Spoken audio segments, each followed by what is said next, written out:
All right, welcome everyone. I'm going to show you in this video how you can take your basic pinch pot form. This was made with 2 pinch pots, and turn it into a basic face. So some things that you'll need those pinch pots, which are hopefully a little closer to leather hard, but still soft enough that you could really push on them.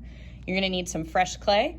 You're going to need some kind of reference. It's really important that you're looking at a face with the expression that you're hoping to have on it. This face doesn't have a great expression, but if you're trying to have an emotion, you really want to have that face with it, because if I'm smiling, it changes what happens to my cheeks, changes what happens to my eyes and my lips.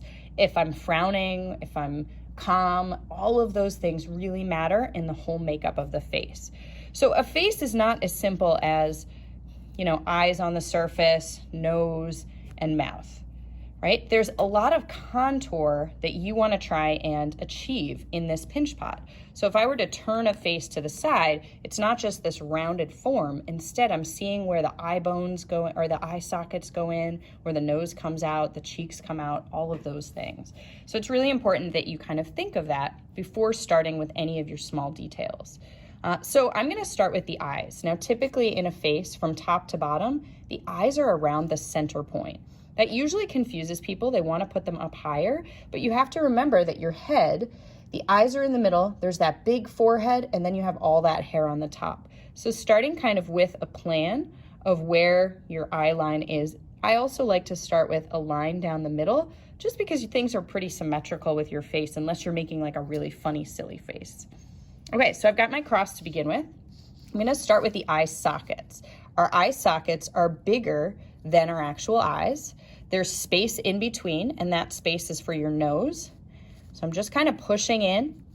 And as far as the way that you can start to create these, think about the shape up at the top where your brow bone is. That is a quick curve. So it goes kind of flat and then it swoops in.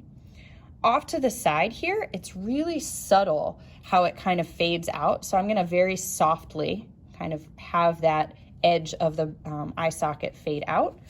Same thing down here. It's softer as it becomes our cheeks. So I'm slowly going to soften that edge. And then another place that it's more harsh is where your nose is. So leaving that a little bit more harsh. Now in her case, her brow bones kind of come up a little bit. So I'm going to kind of create that by just kind of manipulating the clay a little bit. Let me see if I can get this more. There we go. Okay, so as you work, it's gonna look like an alien at certain points. Definitely looks like that now. Just keep that in mind, but don't stress about it, because there's a lot that's gonna be done to this surface. This is just step 1, putting those eye sockets in. The next thing I like to focus on is the nose. And for this, you're gonna have to create an add-on to your clay. First, I know that the cheekbones sit a little bit further back, so I'm just gonna kind of continue pulling and pressing right along the edge. I know noses are typically more triangular, so they're small at the beginning, and then they get a little bit wider as they go down. So I'm just kind of stretching the clay with my thumbs to pull it along. All right, for the nose. Most people wanna make a perfect nose and then attach it on. It's much easier to just slip and score where you're planning on putting that nose, and then take a clump of fresh clay and attach it. Okay, so at first, this looks pretty hideous, right? Not very nose-like.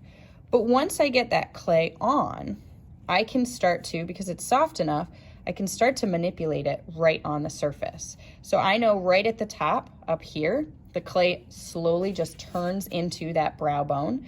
Maybe I need a little bit more for this side, because I'm seeing it doesn't kind of turn in the way I want. Because the clay is so fresh, if I need to add a little more to this, you can usually avoid slipping and scoring if you're careful and you really smooth them in. Okay, so in addition to looking at it from the front, it's important every once in a while to turn it to the side to get an idea of what that angle looks like. If you can, getting a reference that shows you the side angle is really helpful too, or just look at somebody sitting near you to get your inspiration. So right now, I feel like I'm starting to get that curve. Got a little extra clay here. So it's as simple as kind of taking it off and kind of manipulating the clay on the surface. Okay, so I'm gonna start softening it, smoothing those edges. Remember, in addition to adding, I might go back and carve into this nose after, like for instance, to create those nostrils. Okay, so I feel like I'm starting to get more of a nose. I might even make the nostrils now just so I kind of have a general placement of them. I know I have too much clay over here. This would be a great time to grab a loop tool. I'm just going to use my fingernails to kind of rip some away.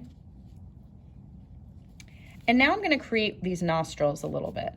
Now, nostrils are not perfectly round. Typically, they're more seed shaped, so you can kind of look at your reference to help. But when you're creating your nostrils, what it can kind of help with is actually pushing up the side part of the nostril. Usually we have these elements off to the side that kind of come out, they jut out from your nose.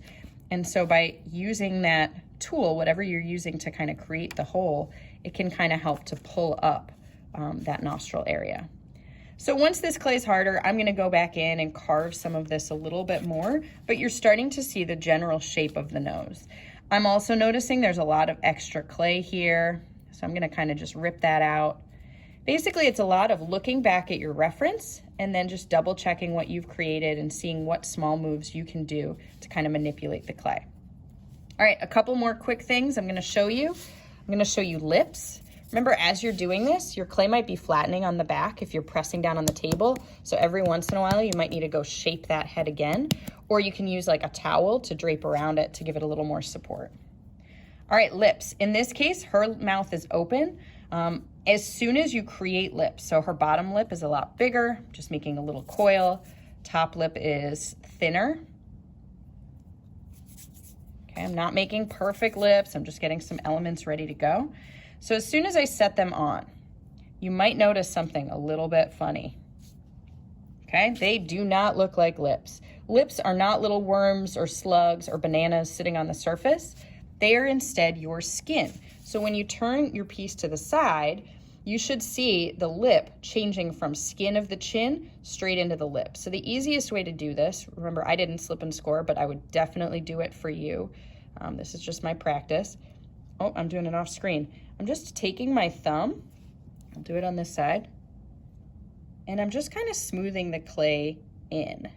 So by doing that, it makes it look like this lip that I'm attaching is actually part of the clay or the skin. Same thing on the top. So I'm just going with my tool. If you can't get your fingers in there, it's nice to take anything with like a soft edge, and you can kind of manipulate the clay that way to get it to attach. Okay, so now obviously lips are not done, but they are on there. Now it's a time I can kind of analyze if they're the right shape, the right size. In my case, since the mouth is open, I could actually take a knife and cut it open. Let me see if I have one. I'm gonna use a needle tool because I've got one close by. So if I really wanna create some depth in here, it would be better with a knife, but I'm using a needle tool. I'm slicing into the pinch pot. So now that air pocket has been compromised, but the benefit of this is if I want to have somebody like screaming, I can actually like push on the cheeks and open this mouth quite wide. Sometimes, like if you are going to have somebody screaming, you might actually like pinch this part open even more so that you can create more of a reaction. In this case, I'm going to keep it a little bit more closed. Her lips are pretty subtle in the amount that they're open. And now I could just do some detail work cleaning up that top. All right, last thing, eyes. I know there are other facial features, but these are just the basics in this video. So starting out, taking some clay, little bits, we don't need a lot. This might be a little too big. And you're gonna start by slipping and scoring these shapes on. Okay, remember the slipping and scoring is so important. Think about scale of where things are going. You know, if you look at the brow bone where the eyebrow will sit compared to the chunk of clay or the eye, it's really important to get those distances correct. All right, so I've added these really basic shapes on. Now I can do things like taking my loop tool and cutting away the parts that are imperfect. So for instance, this eye looks pretty wonky. I might need to cut a little bit away just to make it look a little bit more like the shape of the eye that I see. And you have some choices here because we have eyelids that really make our eyes look connected. So you could simply take your needle tool or your pencil and you could go to the eye and draw on top of it where those eyelids would be. And then like you did with the lips, kind of smooth in so that it looks really connected. So that's one option to make the eye look more realistic. Another option is taking some really fresh clay, making it into a small coil, flattening it, and then you can actually go and add it onto the surface. This is a little bit more realistic, and then you'd kind of smooth it into the back too, so that it really looks connected. Okay, and you could do that on the bottom as well. It's good to kind of work eye to eye. Don't just finish one eye and then go to the other in case your technique changes or you forget what you did. If you do them at the same time, that helps. Last thing I like to do with the eyes, for the dark part of your eye, I like to just kind of make a hole, which gives it that really dark shadow in there.